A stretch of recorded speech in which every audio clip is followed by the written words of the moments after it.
général, en France, on ne va pas dans les cimetières, on ne va pas dans les enterrements. On va dans un enterrement que si jamais c'est quelqu'un de proche. À l'inverse d'Israël, où on participe à des enterrements quand il y a un attentat, quand il y a une catastrophe. En France, on ne va pas dans les cimetières si on ne connaît pas la personne. Donc déjà, rentrer dans un cimetière, c'est compliqué.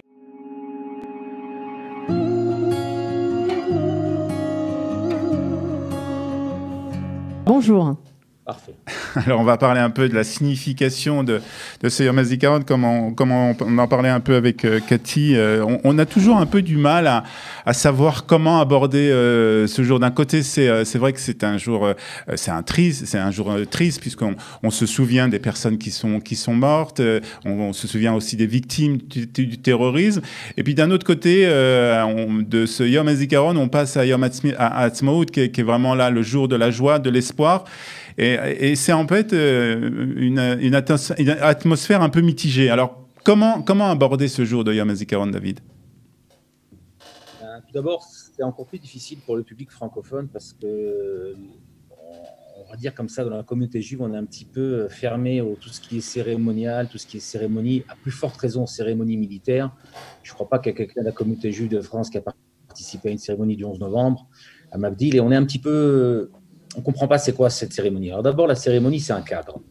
Ce n'est pas l'essence même du jour. Et de la même manière que la sonnerie, c'est un instrument pour nous apporter quelque chose d'autre. Alors c'est quoi ce quelque chose d'autre? Le souvenir, en fait, on doit se souvenir du matin au soir chez les Juifs. On doit se souvenir de la création du monde, la sortie d'Égypte, du Shabbat, d'Amalek, de Jérusalem. Et souvent, on nous a appelé le peuple du souvenir. Mais en fait, le peuple du souvenir, c'est une malédiction. On est comme dans une bibliothèque avec beaucoup de toiles d'araignée sur nous et de la poussière. On n'est pas le peuple du souvenir, on est le peuple qui se souvient.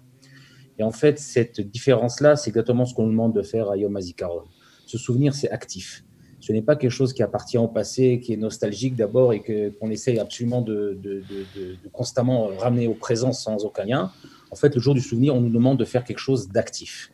Et ça, c'est peut-être la chose la plus importante. Afin d'y arriver, alors on a cette cérémonie, on a ce souvenir, mais c'est sûr qu'on n'est pas bloqué sur quelque chose d'actif.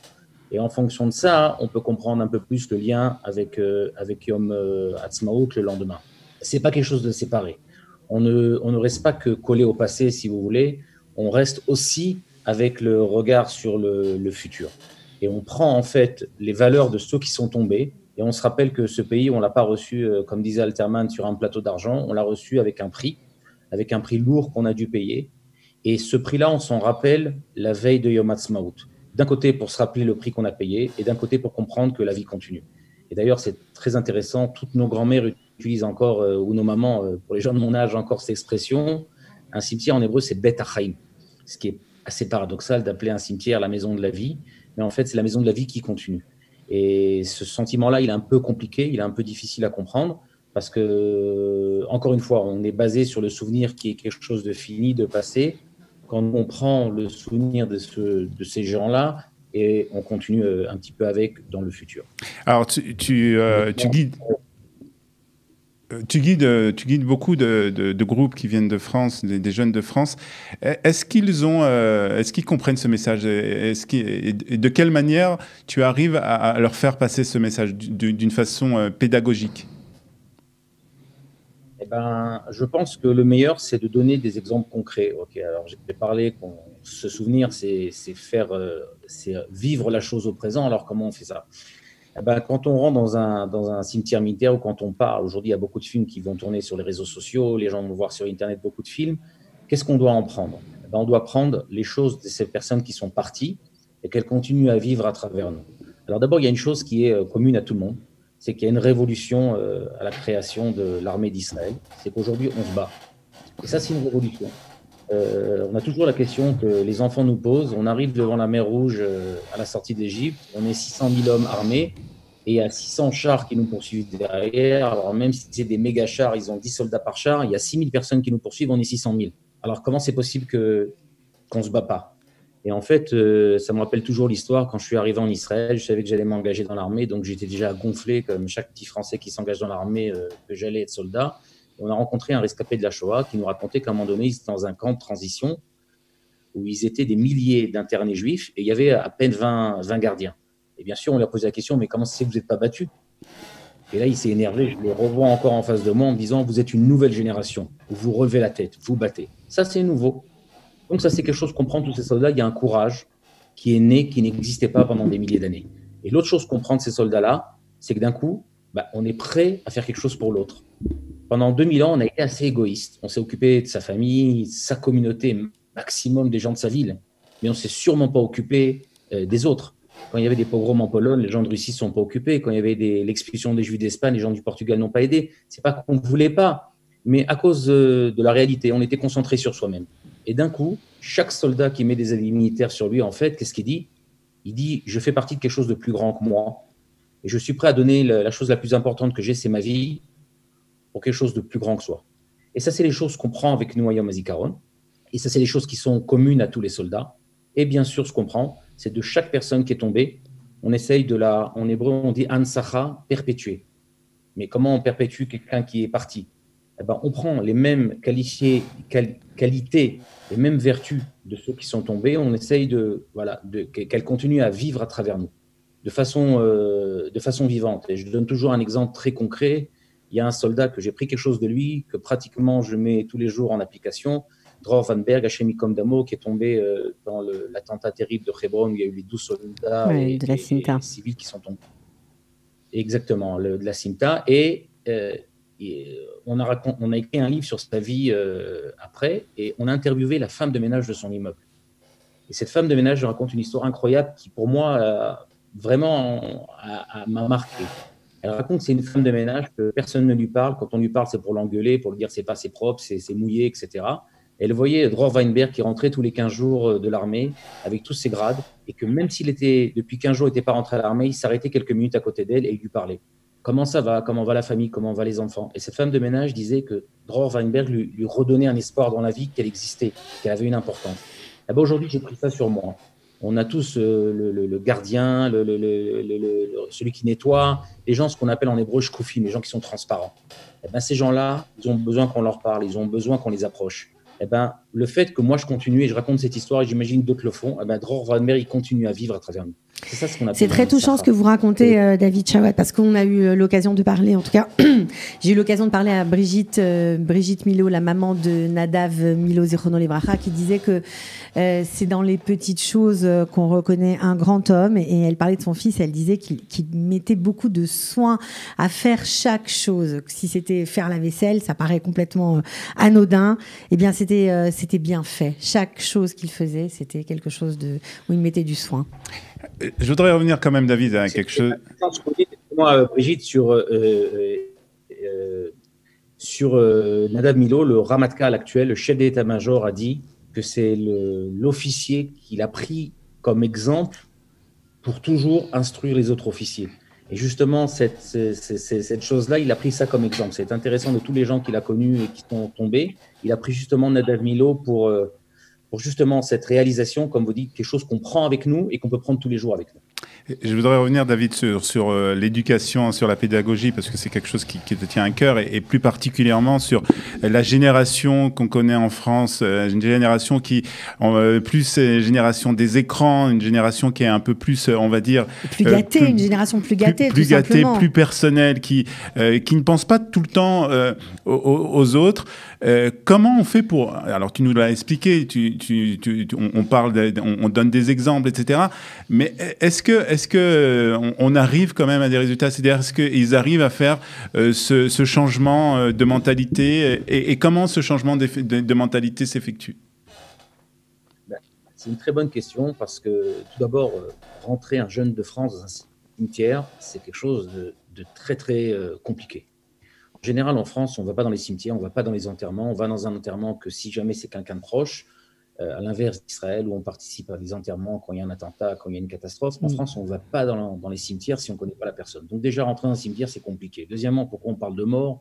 Quand on va en général dans un groupe en Israël, on va pour s'amuser. Pourquoi maintenant on doit parler de mort, de tombe, etc.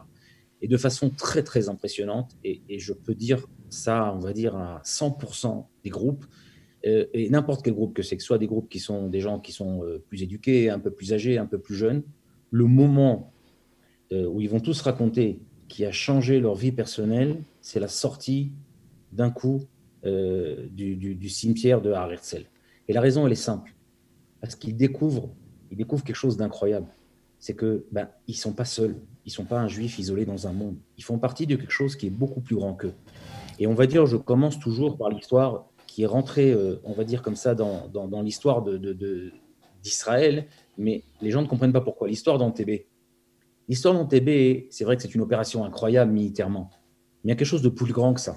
C'est un avion d'Air France avec des passagers qui sont pour la majorité juifs de France et des États-Unis. Il y a quelques Israéliens. Et l'État d'Israël, à la limite, quand on va à l'armée en Israël, c'est vrai qu'on se bat pour les autres, mais on se bat aussi pour sa famille. Mais là, l'État d'Israël va envoyer des soldats pour aller chercher un juif de France. Et ça, c'est impressionnant. Yoni Netanyahou, le grand frère de Bibi, il est mort pour aller chercher des juifs de France. Et ça, les gens, ça leur fait un choc d'un coup pour comprendre qu'ils font partie d'une même famille, qu'ils sont tous prêts, en fait, si vous voulez, à sentir cette union.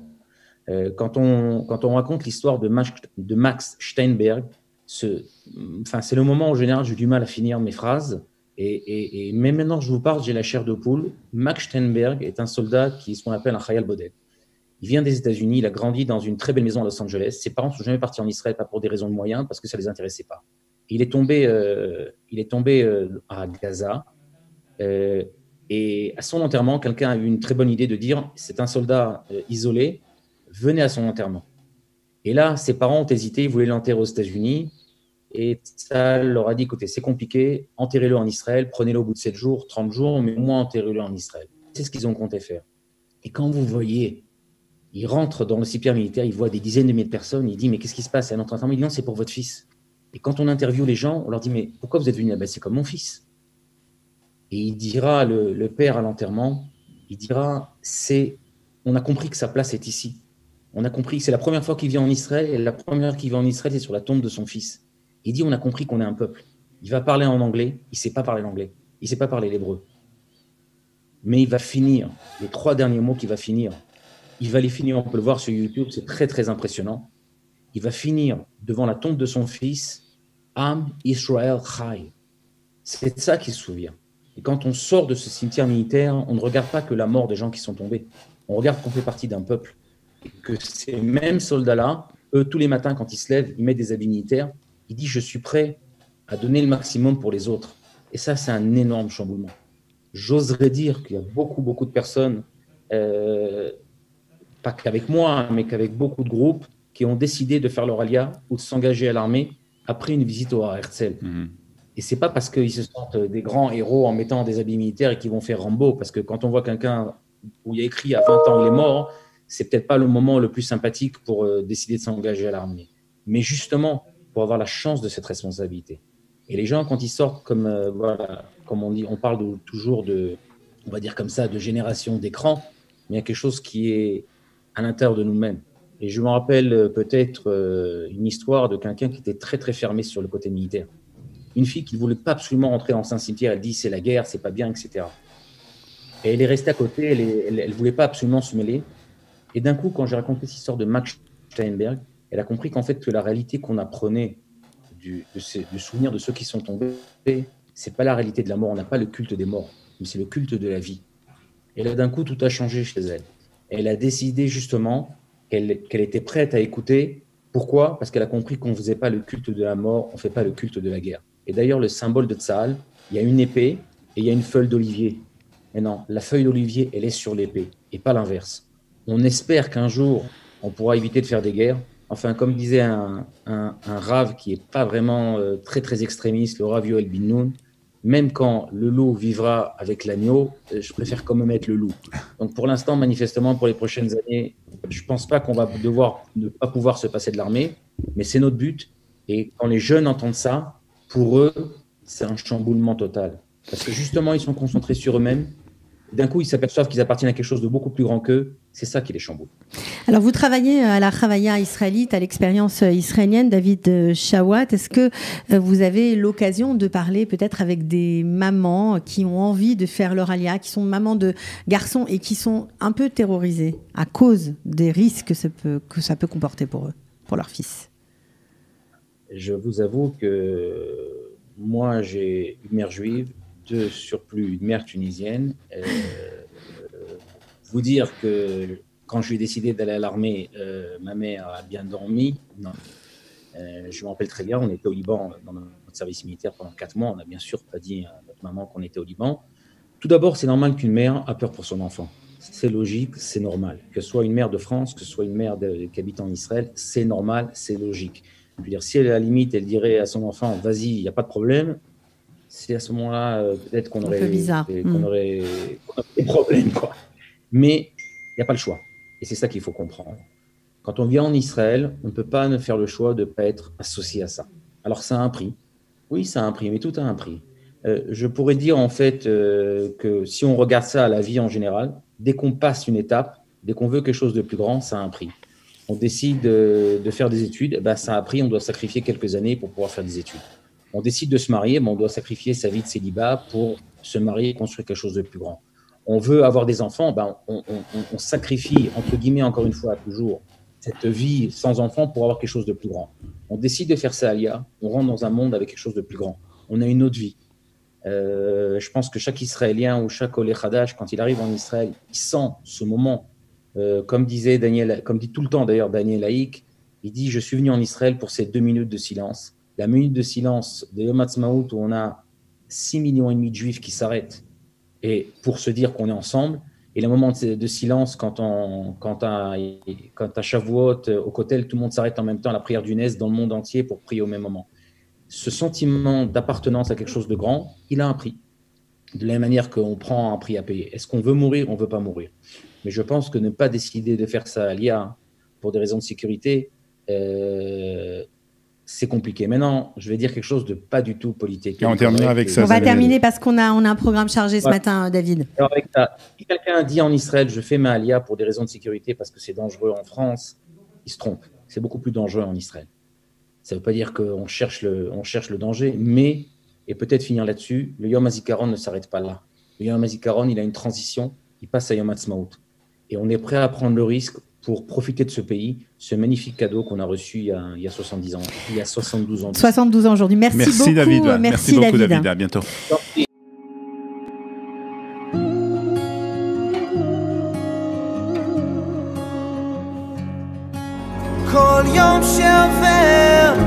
Yom HaZikaron, les Chalalema Arachot Israël. Jour du souvenir pour se tomber pour l'État d'Israël.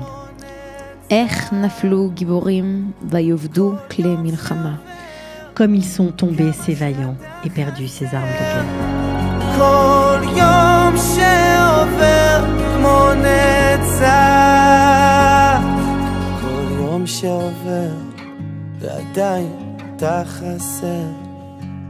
כל יום שעובר כמו נצח